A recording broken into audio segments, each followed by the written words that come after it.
ঝাল আছে কিনা এগুলো হচ্ছে কোরিয়ার সবাই নাই।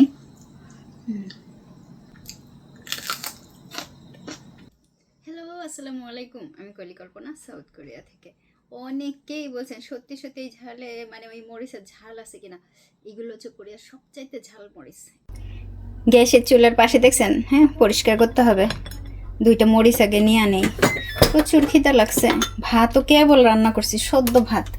সেই ভাতের থেকে নিয়ে আসা নেই আগে ভাত। এই যে ভাত,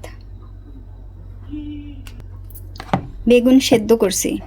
ওই যে পাহাড়িরা যেরকম বেগুন সেদ্ধ খায় ঠিক সেম সেম করে করছি। আর ইতিমধ্যে কিন্তু আমার বেশ কয়েকবার খাওয়া হয়ে গেছে, যদিও আমি ভিডিও দিইনি। এইটা পরিষ্কার করতে হবে, তা পরিষ্কার করার আগে আমি খাইয়া নিই, তারপরে পরিষ্কার করি। তা সেদ্ধ বেগুন নিলাম। মরিচ দুটো কোন দিকে রাখবো? এইদিকে। জিও গান করে, শোনা যায়। এই যে বেগুন তরকারি, শুনছেন জিওর গান শুনছেন? বেগুনের তরকারি আজকে খুবই লটর পটর বেগুনের তরকারি। অনেকেই বলবেন এটা কি রান্না করছেন ভাই? ট্যাংরা মাছ দিয়ে ইলিশ মাছ দিয়ে রান্না হয়েছে বেগুনের তরকারি। নিজেদের গাছের বেগুন। এই যে এখন তো অনেকেই বলবেন এটা কি রান্না করলেন আফা। কি করব, একটা মাছ ছিল, আবার ওইদিকেও একটা টুকরা রয়েছে, সেজন্য দুইটা টুকরা দিয়ে রান্না করে নিলাম। আর আমার তো এরকম ঝোল ঝোল খাইতে ভালো লাগে। হ্যাঁ, বেগুনের মাথাগুলোও দিছি, হ্যাঁ ফেলাইনি। নিজেদের গাছের বেগুন ফেললাম চাই বলেন তো? এই যে আজকের তরকারি, এটা আবার ঢাইকা রাইখা দিই। ঠান্ডা হয়ে গেছে অলরেডি, পরে বক্সে করে ফ্রিজে রাখবো।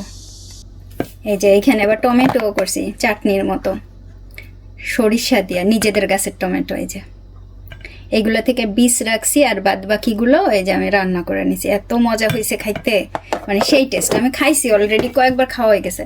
তাই আমি এখন চিন্তা করলাম অনেকদিন মকপাং দেওয়া হয় না, সেজন্য মকপাংয়ের একটা ভিডিও নিয়ে আসে। আবার অনেকেই বারবার বলতেছে আপু একটা মকপাং, তাদের জন্য আজকের এই খাবার আমার। এর ভিতরে আবার অনেকে বলছে আপু চুলার উপরে ভাত ঠাত মাখায় না, চুলার উপরে খাইতে হয় না। সত্যি খাইতে হয় না, আমি একবার খাইয়া নিই, বেশি না, একবার খাবো অনেক। হ্যাঁ, ও আবার বেগুন কিন্তু ভাজিও করছি, প্রচুর বেগুন ভাজি করে রাখছি। জিও গান গায়, ক্যামেরা ধরলার গাবেন এই পাশের রুমে তো। আচ্ছা,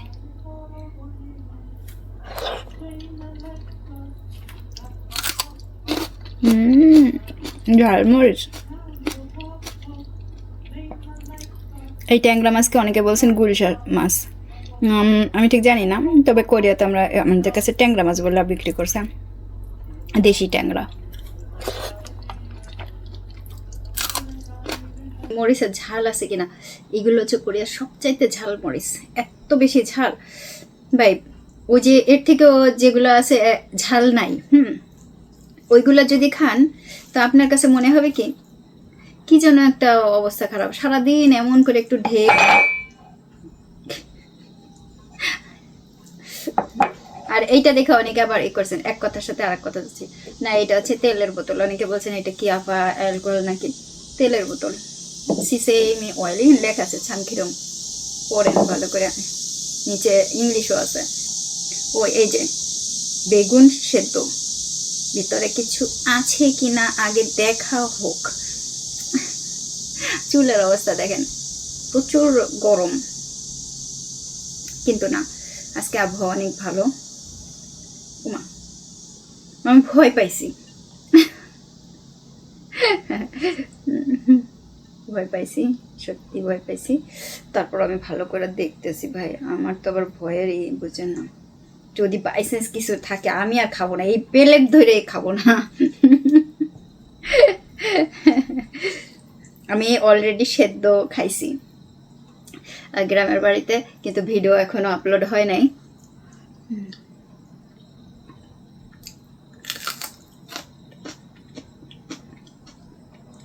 সেদ্ধ মরিচ ভর্তা না, সেদ্ধ মরিচ, তারপরে এরকম সেদ্ধ করা। আমাকে একটা ভাইয়া বা আপু কমেন্ট করেছেন যে একটু খায় দেখেন তো। হ্যাঁ, তারপর আমি খাইছি ওনার কমেন্ট পড়ার পরে গ্রামের বাড়িতে। তা আজকে মনে হলো যেন আর একবার কইরা নি। তা অনেক করছি তো সেদ্ধ, আমি কি দেখাইছি মনে নেই। প্রচুর বেগুন সেদ্ধ করে রাখছি। সরি, আবার বেগুন পোড়াই রাখছি, যেগুলো ভর্তা করব।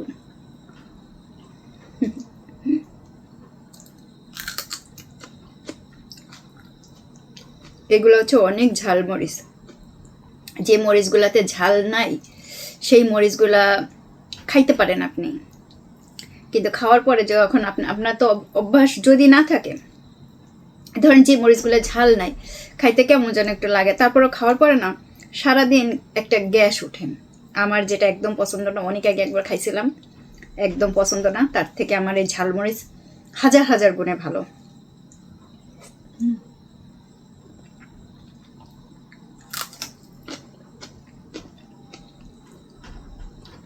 আমি আবার করছি কি, গ্রামে যাইও এই যে মাথা বোটা সহ খাই ফেলছি সেদ্ধ বেগুন।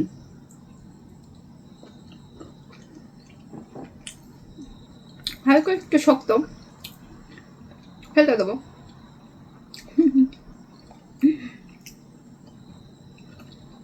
এখন যেটা হয়েছে, দেশে যাবার জন্য জিনিসপত্র গুছানো, আবার জিও চলে যাবে 17 তারিখে, মাত্র কয়েকটা দিন বাকি আছে ওর এই সপ্তাহটা। আবার আমাদের দেশে যাওয়ার একটা তাড়াহুড়া পড়ে গেছে, মানে কে যাবে কে যাবে না, এখন আমাদের ঘরে একদম তাড়াহুড়া পড়ে গেছে।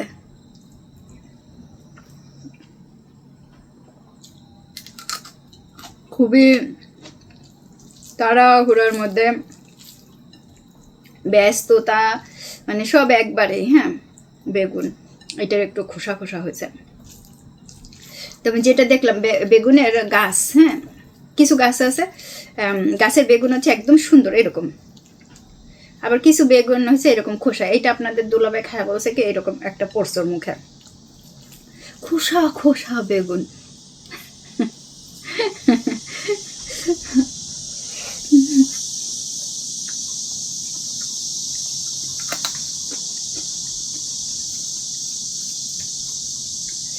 ট্যাংরাটা তো নিয়ে আসলাম ভাই, আর বললেন না, বাকি ট্যাংরা মাছগুলো ধুইতে হবে, টাইম পাচ্ছি না।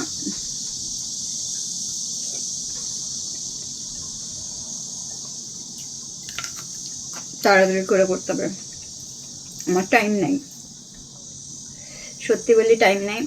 আমাকে অনেক আপুরা ভাইয়ারা কমেন্ট করতেছেন দেশে আসবেন কবে, চলে আসবো, একটু কেনাকাটা করতে হবে সামান্য কিছু আম্মার জন্য, আর কিছু না, আম্মার জন্য একটু কেনাকাটা করব। তারপরে যাচ্ছিও তো অল্প সময়ের জন্য, আমরা কে কে যাবো বা কি বৃত্তান্ত এখনই বলবো না। জিও 17 তারিখে গিয়া আবার আসবে 28 তারিখে, ঠিক আছে? এইটুকু পর্যন্তই থাক জিওর গল্প।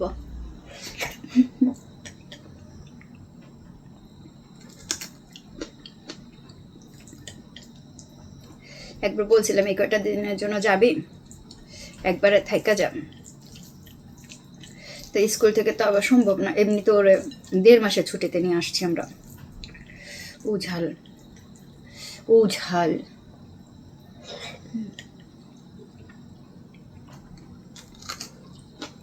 আমি একটা কথা বললেন, অনেকে না ভিসার ব্যাপারে না নানান ধরনের নিতেন।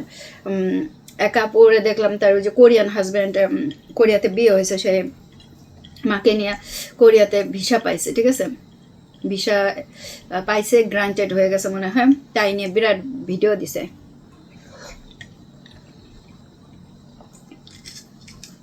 ভিডিওতে সে পুরো ঝাড়া দিতেছে আপনাদের কাদের কাদের ভিসা হয় না বা কেন হয় না, আপনারা ভালো করে চেক করে দেখেন, কাগজপত্র ঠিক থাকলে ভিসা হইয়া যায়, তাদের হইয়া গেছে। তার লাস্টে যায় বলে হাতের জামাই ইনভাইট করছে, ভিসা হয়েছে, ঠিক আছে? আমি একটু বলে দিই, কোরিয়াতে সবচাইতে সহজ ভিসা হচ্ছে ইনভাইটেড ভিসা, যে ভিসার সাহায্যে আপনি যে কেউ আসতে পারে ইনভাইট করলে। এখন কে ইনভাইট করতে পারে, কারা ইনভাইট করতে পারে? এটা ভিসার উপর মানে নাগরিকত্ব বা ধরেন আপনার কোরিয়াতে থাকার উপরে নির্ভর করে যে আপনার কেমন, আপনি কি কোরিয়ান নাগরিকত্ব আছে কিনা আপনার, নাকি আপনি অরিজিনাল কোরিয়ান, আপনার নাগরিকত্ব আছে কিনা, বা আপনার ভিসা ক্যাটাগরি কেমন, এরকম। হ্যাঁ, তো উনি কথা বলতে বলতে আমার নাম জাস্ট হয়েছে রে ভাই, ভিসা একটা বাদাইয়া মানে পাইছে একটা ভিসা, পুরো আরম্ভ করে দিছে কথা। কিন্তু আমার কথা হচ্ছে গিয়ে প্রথমে আগে জানতে হবে আসলে কোরিয়ান ভিসা কতটা সহজ কতটা কঠিন। কোরিয়াতে ভিসা বের করা বা করা খুবই কঠিন, খুবই কঠিন। আবার দেখা যায় মাঝে মধ্যে কারোর লাখে পড়লে পরে হয়ে যায় এরকম। কোরিয়াতে ওই যে সবচাইতে সহজ ভিসা হচ্ছে কি বললাম, ইনভাইটেড ভিসা। তারপরও সহজ ভিসা হচ্ছে আর একটা, যেটা হচ্ছে ধরেন কোনো কোরিয়ান নাগরিক যদি অন্য কোনো দেশের কাউকে বিয়ে করলে পরে তার ওয়াইফকে তো সে বা তার হাজব্যান্ডকে তো সে নিয়েই আসবে। আমি একটু পানি খাই নি। এখন ওয়াইফকে তো নিয়ে আসবে, তাই না?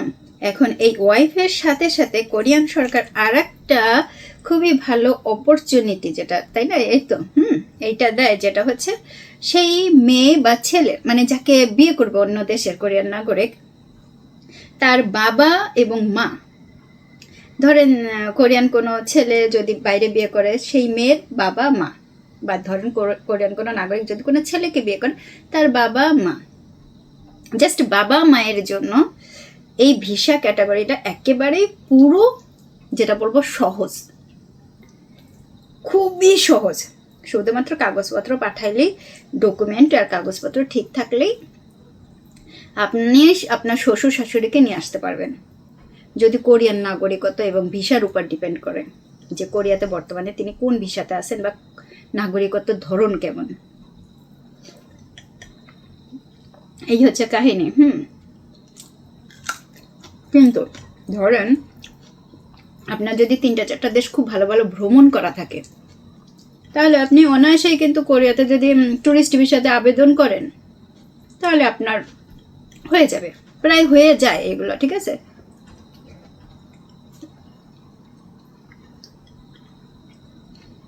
কোরিয়াতে স্টুডেন্ট ভিসা, জব ভিসা যেভাবেই আবেদন করেন না কেন প্রচুর পোহাইতে হয়, ঝক্কি পোহাইতে হয়। কিন্তু এই যে ম্যারেজ ভিসাতে যখন শ্বশুর শাশুড়িকে নিয়ে আসা হয়, খুবই সহজ, খুবই সহজ, একেবারে পানির মতো সহজ, ঠিক আছে? কারণ কোরিয়ান সরকার খুবই কোরিয়ান নাগরিক অন্য কোনো দেশে বিয়ে করলে সেই ছেলে বা মেয়েকে খুব তাড়াতাড়ি নিয়ে আসার ব্যবস্থা করে দেয়, কিছু পয়েন্ট দিয়ে দেয়, শর্ত দিয়ে দেয়, এই তারপরে নিয়ে আসে। আর হচ্ছে যে বাবা মায়ের এত সহজ আপনি ধারণা করতে পারবেন না। আমার মাকে নিয়ে আসছিলাম, আমাকে আবার কয়েকদিন আগে একজন কমেন্ট করছেন আপনার মাকে কেন নিয়ে আসেন না, আপনার মাকে নিয়ে আসেন। আমি আমার মায়ের সাথে রেগুলার কথা বলে আমি বলি তুমি আসো, আসে আর কয়েকদিন আমার কাছে বেড়াই যাও, মাত্র কয়েকটা দিন থাইকা যাও। আমার বড় আপা অসুস্থ, আপনারা অনেকেই জানেন হয়তো। আমার ইমিডিয়েট যে বড় আপা অসুস্থ, বর্তমানে বাসায় আছে, আমাদের গ্রামের বাড়িতে আছে। ওর হাঁটা চলায় খুব সমস্যা, মানে হাঁটতে পারে না এরকমই। তো আমার আম্মা যেহেতু আছে, ওকে দেখতেছে, আমার আম্মাও অসুস্থ, হাঁটতে পারে না। আর আমার আম্মাকে দেখছেন অনেকে অসুস্থ, এখন আরও বেশি অসুস্থ হাঁটাহুটি নিয়ে, ঠিক আছে? সেজন্য আরও বড় আপাকে রাইখা কোথাও যাওয়া করা এটা আরও বেশি ইম্পসিবল হয়ে যায়। কিন্তু আমি সবসময় বলি আসো আসো করে না, কিন্তু দেখবেন অন্য কাউরা যদি বলি না, মানে অন্য কারো বাবা মা হলে সাথে সাথে চলে আসতো, কোনো করতো না। অসুস্থ হইলেও দেখতেন যে আসতো, যে এইখানে আসলে অসুস্থ ব্যক্তির অসুস্থ হয়ে যায় আবহাওয়ার জন্য। রাগ করেন না, সত্য কথা। আমার মায়ের হচ্ছে শ্বাসকষ্ট, কোরিয়াতে আসার সময় আমার মা যে ইনহেলার নিয়ে আসছিল ওইটা শেষ হয়ে গেছে, তারপরে নিয়ে আসার এই প্রবলেম ছিল, কিন্তু আমার মা ধীরে ধীরে একেবারে ভালো হয়ে গেছে এখানেই। ইনহেলার আর নেওয়ার প্রয়োজন পড়ে নাই, কিন্তু রেগুলার আমার মা দেশে বসে ইনহেলার নিত। ভাই আমি আজকে টিপটা অন্ধকারে জায়গায় দিয়ে নিয়ে আসছি, আপনাদের দুলাভাই রুমে ঘুমাইতেছে, ওই ইসের ভিতরে টিপ কেমন হয়েছে আমি জানি না।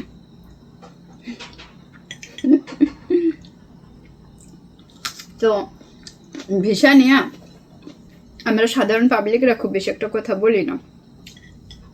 এই তুমি চেষ্টা করো, তোমার কাগজপত্র ভালো হইলে হয়ে যাবে, হ্যাঁ না, এগুলো আমরা কিছু করি না। কারণ Korean visa day by day শর্তগুলো চেঞ্জ হয়। এক একটা ক্যাটাগরির জন্য আলাদা আলাদা হয়, ঠিক আছে? আপনি ধারণা করতে পারবেন না যে এই আজকেই একটা, আগামীকাল কারেক্ট হয়ে গেল, এইরকম অবস্থা। তো আসলে কি আমাদের দেশের, আমি যেটা দেখলাম, আমাদের দেশের কিছু মানুষরা আছে, আমরা একটা ব্লগ ভিডিও করলে ভিসা সম্পর্কে বা কোনো কিছু সম্পর্কে অনেক লোকজনরা এসে কমেন্ট করে, দালাল এসে গেছে, যা বলতেছে একটাও ঠিক না। কিন্তু বিশেষ করে আমি মেয়েটার যে ইন্ডিয়ান, আমি বলি ইন্ডিয়ান, এবং তার অডিয়েন্সরা এত ভালো, এখানে একটা বাজে বা একটা নেগেটিভ কমেন্ট নেই।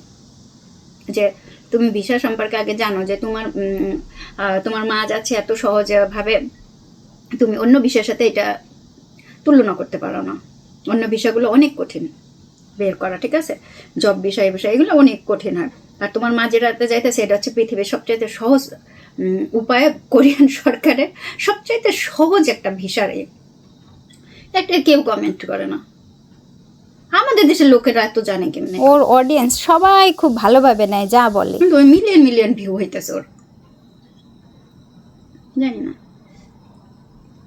আমার এই নেই, ট্যাংরা মাছটা কেউ খাবেন, অনেক কাপড় আবার মাছ খায় না। আমার জিওর মতো, আমি একটু মাছ দিয়ে খাইনি। মাছ খাইতেও ঝাল মরিচ, প্রচুর ঝাল মরিচে। আর একটা আপু আছে, উনিও দেশের বাইরে থাকেন, মকপাং করেন, রান্না বান্না করেন। যে আপুরা মাঝে মধ্যে মানুষজন কি কয়, ওই আপু কিন্তু প্রেগনেন্ট, দেখলেই বোঝা যায়, ঠিক আছে? উনি হয়তো বা বলেন না কাউকে, কয়েক মাস গেলেই দেখবেন যে বাবু হইলে বুঝবেন, দেখবেন বইলে আপু বলে না। আমাদের বাচ্চা কাচ্চা নিয়ে অনেকে কমেন্ট করছেন, একদিন বলার দরকার যে আসলে কি হইতেছে আমাদের, বা আমাদের কি কি সমস্যা হইতেছে, বা আমাদের পর্যায়টা কি এরকম এখন, কি কোনো একদিন হয়তো বা বলবো, দেশে গিয়ে বলবো না এখানে গিয়ে বলবো, কে জানে। কাটা অনেক কাটা। একটা আপু কমেন্ট করতেছিল, আপু আপনি বেবি নিলেন না? আমি খালি একটুখানি বলছিলাম, বেবি নিতে হলে আপনাদের দুলা ভাইরে আবার বিয়ে দিই।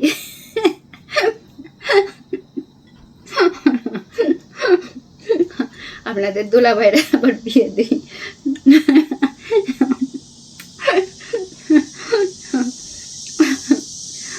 তো আজকের মকপাং এই পর্যন্ত। সবাই ভালো থাকবেন, সুস্থ থাকবেন, বাই বাই।